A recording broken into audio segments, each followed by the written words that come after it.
মন্তর করে অনেকের অনেক সর্বনাশ করা যায়, তাতে লাভ কি হয়? আমরা মন্তর করে অনেকের অনেক অশুভ কাজ করতে পারি। কোনো মানুষকে পাগল করা যায়, কারোর সঙ্গে কারোর অশান্তি লাগিয়ে দেওয়া যায়, স্বামী স্ত্রীর মধ্যে বিচ্ছেদ ঘটিয়ে দেওয়া যায়, শাশুড়ি বউয়ের মধ্যে ঝগড়া লাগিয়ে দেওয়া যায়। তাতে লাভটা কি হয়? সাময়িক স্বামীর ভালোবাসার থেকে, তাকে বশ করে তার ভালোবাসা নেওয়ার থেকে, তার মন জয় করে তার ভালোবাসা পাওয়া আমাদের কি কাম্য নয়?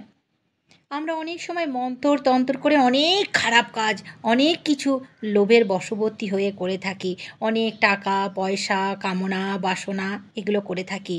কিন্তু যদি কারোর মন্তর দিয়ে কোলে একটা সন্তান দেওয়া যায়, দুঃখিনী মায়ের চোখের জল মোছানো যায়, দিন দুঃখিনীদের দুটো মুখে খাবার তুলতে পারা যায়, সেই মন্ত্রই হলো আসল মন্ত্র।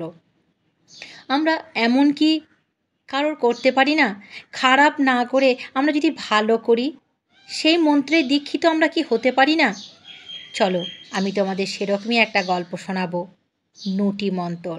লিখেছেন বিভূতিভূষণ বন্দ্যোপাধ্যায়। আমি বৈশাখী, কণ্ঠে বৈশাখী থেকে তোমাদের এই গল্প শোনাচ্ছি। আমার গল্প যদি তোমাদের ভালো লাগে, নিজেদের নিকট আত্মীয়র সঙ্গে আমার এই গল্প শেয়ার করো। শুনতে থাকো আমার এই গল্প। শুরু করছি নটি মন্তর। হাবু নাপিতের ছেলে সুতরাং রীতিমতো তার বুদ্ধি। পায়রাগাছির গুণিন রোজা এ অঞ্চলে প্রসিদ্ধ। সে নাকি মন্ত্র বলে সাপ হতে পারে, বাঘ হতে পারে, কি না হতে পারে। লোহার সিন্দুকে কিংবা বাড়িতে বড় বড় হাফসের চাপসের কুলুপ লাগানো আছে। পায়রাগাছির ওঝা মানে ওঝা আর কি, এসে কি একটা মন্তর বিড়বিড় করে বলে দুইবার তালায় ছম ছম করে নাড়লে আর তালা সব গেল বেমালুম খুলে। এ কত লোকের স্বচক্ষে দেখা। রায়দের কলম আমবাগানে বিকেলবেলায় কেউ নাকি দেখেছে রোজা কলমের আম পাড়তে। হয়তো লোকে ধরতে গিয়ে দেখেছে একটা খরগোশ লাপাতে বাগানের উত্তর দিকে বেড়া ডিঙিয়ে পালিয়ে গেল।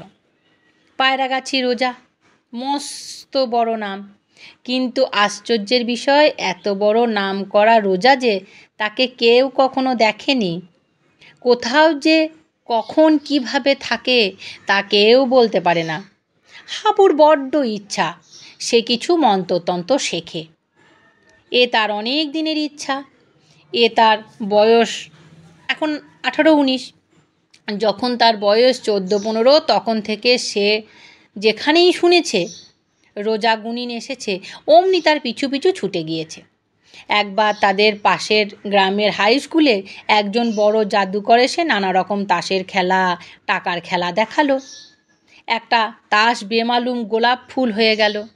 ওর মুঠোয় বাঁধা হাতের টাকা ওর হাতে গেল। এক গ্লাস জল হয়ে গেল মিষ্টি শরবত। তাদের গাঁয়ে 2-4 জন লোকের সঙ্গে হাবু গিয়েছিল খেলা দেখতে। একখানা তাসকে তার চোখের সামনে গোলাপ ফুল হতে দেখে সত্যি কি আশ্চর্য না হয়ে গিয়েছিল সে। ফেরার পথে সন্ধে হয়ে এসেছে। ওর কীরকম গা ছমছম করতে লাগলো। কালির সড়ক, দলের মধ্যে প্রবীণ। হাবু বলছে, আচ্ছা কালী জ্যাঠা, এসব কি করে করলে? কালী স্যাকরা একটা তাচ্ছিল সূচক ভঙ্গি করে বলল, আহা ওসব তো সোজা রে। সোজা কালী জ্যাঠা? সোজা।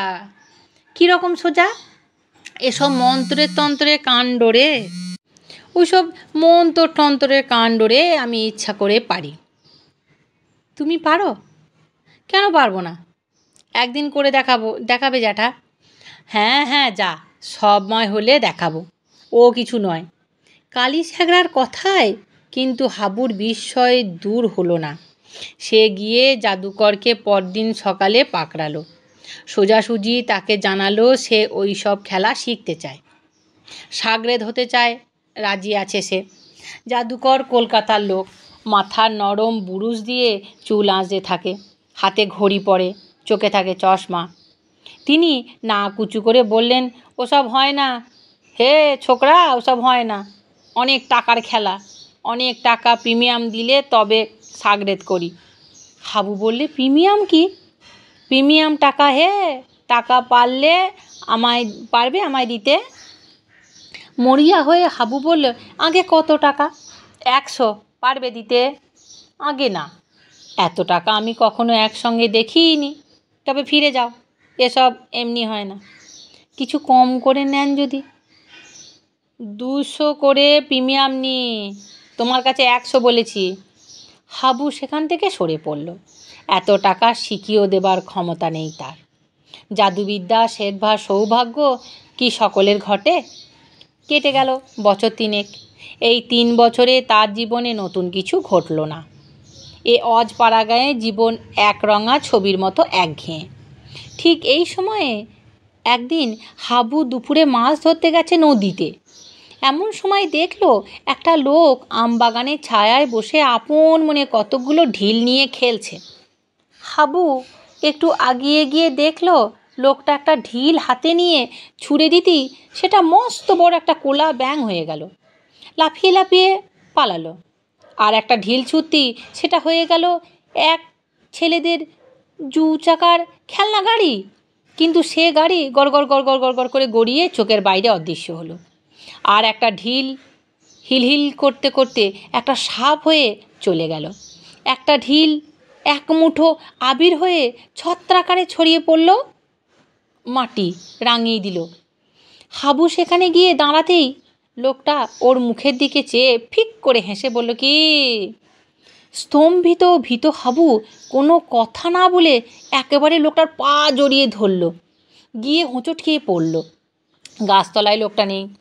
হাবু বিভ্রান্ত চোখে চারিদিকে চেয়ে দেখল, এত বড় আমবাগানে কোথাও সে নেই। 2 মিনিট হাবু দাঁড়িয়ে রইল আড়ষ্ট হয়ে। হঠাৎ সে দেখল হাত 10 দূরে সেই ব্যক্তি দাঁড়িয়ে মৃদু মৃদু হাসছে। হাবু কাতর কণ্ঠে বললে, আমাকে দয়া করুন। কি দয়া? পায়ে ঠেলবেন না এমন করে, আমাকে আপনার চাকর করে রেখে দিন। আমি অনেক ভাগ্যে আপনার দেখা পেয়েছি। আমি গরিব লোক, চাকরে আমার দরকার কি? তাছাড়া আমার হাতে অনেক চাকর। এই দেখ। বলেই লোকটা একটা ঢিল গাছের উপরে ডালের দিকে অবহেলার সঙ্গে ছুঁড়ে মারতেই ঝঝর ঝঝর ঝঝর করে এক রাশ আম পড়ল। হাবু একেবারে স্তম্ভিত। আম আসে কোথা থেকে এই কার্তিক মাসে? পাড়া গায়ে কোনো গাছেই এ সময় আম তো দূরের কথা, আমের বোলও নেই। পাকা আম ঝুড়িখানেক তার সামনে। লোকটা বলল, ও খাবার জল? এই যেমন একটা ঢিল ছোড়া অমনি গাছের গুঁড়ির এক জায়গায় একেবারে ফুটো হয়ে কলের মুখ যেমন জল পড়ে তেমনি জল পড়তে লাগলো।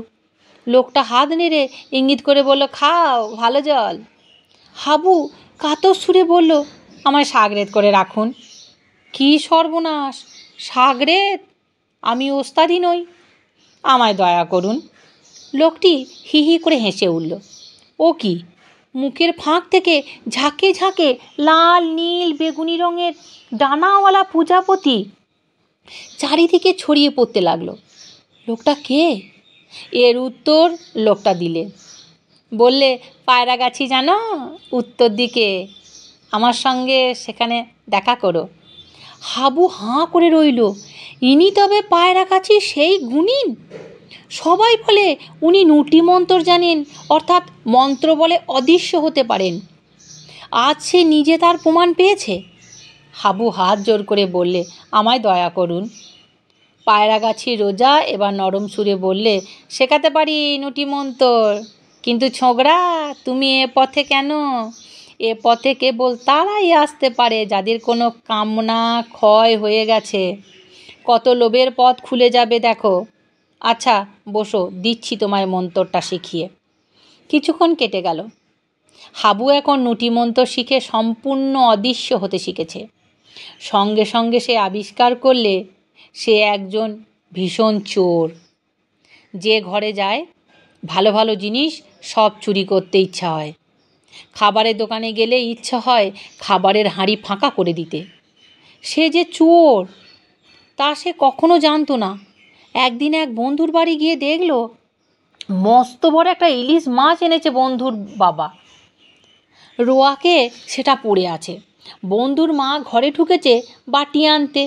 ও লোভ হলো মাছটাকে নিয়ে দৌড় দেয়। হাবু ভয়ে তখনও অদৃশ্যমান হয়ে গেল। হাবুর মা ওকে দেখে বলল, ও মা হাবু, কোথা দিয়ে এলি? তোকে তো দেখলাম না দরজা দিয়ে আসতে। এইমাত্র তোর ঘরে বটি আনতে গিয়েছিলাম। হাবু হেসে চুপ করে রইল। এদিকে আরও গুরুতর ব্যাপার ঘটল। পাড়ার গাঙ্গুলিদের বড়লোক গাঙ্গুলিরা তাদের বাড়ির উপরের তলায় খাটে একগাছা দামি সোনার হার কে ফেলে রেখেছে। হাবু কৌতূহলবশত গাঙ্গুলিদের তেতলায় অদৃশ্য অবস্থায় বেড়াতে গিয়ে লোভ সামলাতে না পেরে সেই হার হাতে নিয়ে নিল। সে অদৃশ্য, তার কাছে যে জিনিস থাকবে তাও অদৃশ্য। কেউ কিছু টের পেল না।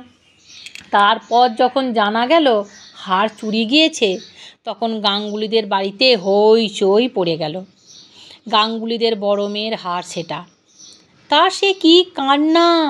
সবাই মিলে তাকে অপমান উৎপীড়ন করতে লাগলো। সে কেন এত অসাবধান, কেন সে হার খাটের উপর ফেলে রেখেছিল। অবশেষে সন্দেহ গিয়ে পড়ল এক বৃদ্ধ দাসীর উপর। তার উপর শুরু হলো নির্যাতন। পুলিশে খবর দিয়ে তাকে ধরিয়ে দেওয়ার ব্যবস্থাও হতে লাগলো। কিন্তু হাবুর সবচেয়ে অসহ্য হলো গাঙ্গুলিদের মেয়ের সেই হাপুস নয়নে কান্না। মেয়েটির সঙ্গে তার স্বামীর বনিবনা নেই, বাপের বাড়ি পড়ে থাকে। এমন মেয়ের কোনো মান থাকে না বাপের বাড়িতে। বৌদিরা থেকেই তো তাকে দাঁতে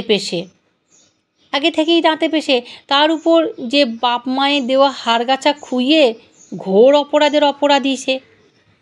হাবু অদৃশ্য হয়ে সব দেখছিল। হারও তার পকেটেই ছিল। তার আর সহ্য করতে না পেরে সে হাড়গাছটা বালিশের তলায় রেখে দিল। সেখান থেকে সেই মেয়েই প্রথম আবিষ্কার করলো হারখানা। তখন কি হাসি তার মুখে! তা তো হলো, কিন্তু হাবু পড়ে গেল মহা বিপদে। সে চোর হয়ে গেল শেষ পর্যন্ত। এ কি ভয়ানক প্রলোভনে সে পড়েছে! পদে পদে প্রলোভন, পদে পদে চরিত্র তার পরীক্ষা দিতে হচ্ছে তাকে। সচ্চরিত্রের পরীক্ষা সে কত দেবে?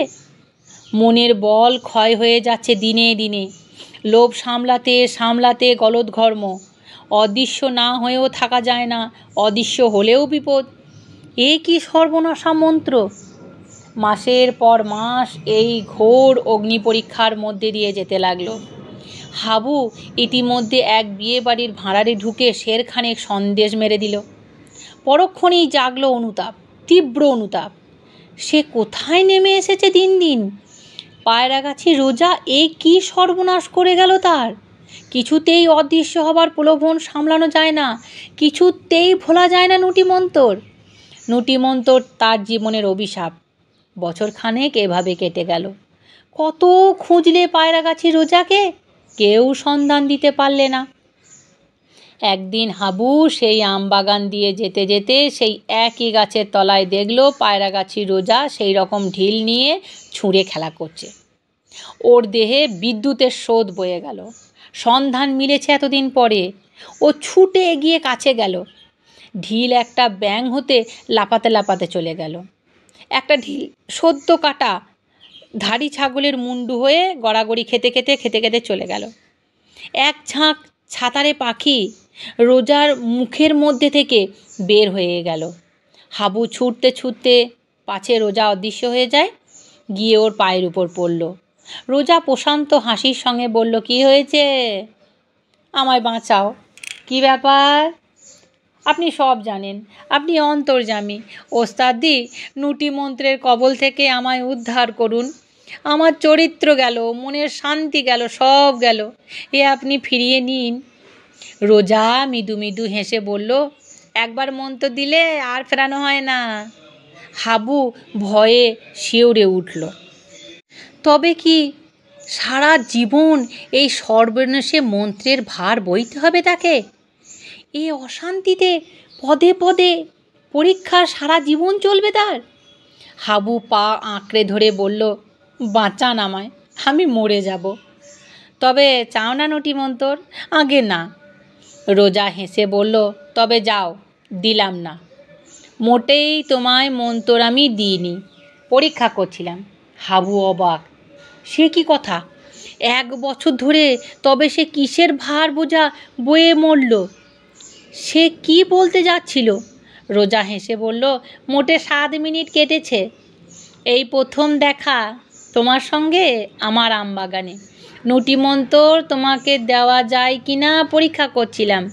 আমি আজ 20 বছর এই মন্ত্রের ভার বয়ে আসছি, আর তুমি এর দায়িত্ব 7 মিনিটও নিতে পারলে না। হাবু বললে, তবে আমি গাঙ্গুলিদের বাড়ি হাত চুরি করিনি, ময়রার দোকানে খাবার খাইনি চুরি করে। তবে আমি না, মোটে 7 মিনিট কেটেছে। আমার সামনে ছাড়া তুমি কোথাও যাওনি। এই তো প্রথম তোমার সঙ্গে আমার দেখা আমবাগানে। বলে কি? হাবু আড়ষ্ট হয়ে দাঁড়িয়ে রইল। পায়রা গাছের গুনিন হাঁ হাঁ হাঁ করে হেসে উঠল। সঙ্গে সঙ্গে এক ঝাঁক চামচিকি তার হাঁ মুখ করা হাঁয়ের মধ্যে থেকে ঝটপট ঝটপট শব্দে বের হয়ে ইতস্তত উড়ে গেল। আমি বৈশাখী বলছি, কণ্ঠে বৈশাখী থেকে আমি তোমাদের এই গল্প শোনাচ্ছি। আমার গল্প তোমাদের কেমন লাগছে আমাকে কিন্তু জানিও। তোমরা আমাদের বন্ধু, আমার ফ্যামিলি। তোমরা যেরকম কমেন্ট করে করে জানাচ্ছ যে আমার গল্প তোমাদের ভালো লাগছে, আমি তোমাদের এই কমেন্ট দেখে নতুন নতুন গল্প বাড়াবার আমি আনন্দ পাচ্ছি। আর তোমাদের অনেক নতুন নতুন গল্প আমি শোনাবার চেষ্টাও করছি। আরও অনেক নতুন নতুন গল্প আমি তোমাদের শোনাবো। তোমরা যেভাবে আমার সঙ্গে আছো সেভাবেই সঙ্গে থাকো, আমাকে আগিয়ে নিয়ে চলো। ভালো থেকো, সুস্থ থেকো, সাবধানে থেকো। নমস্কার।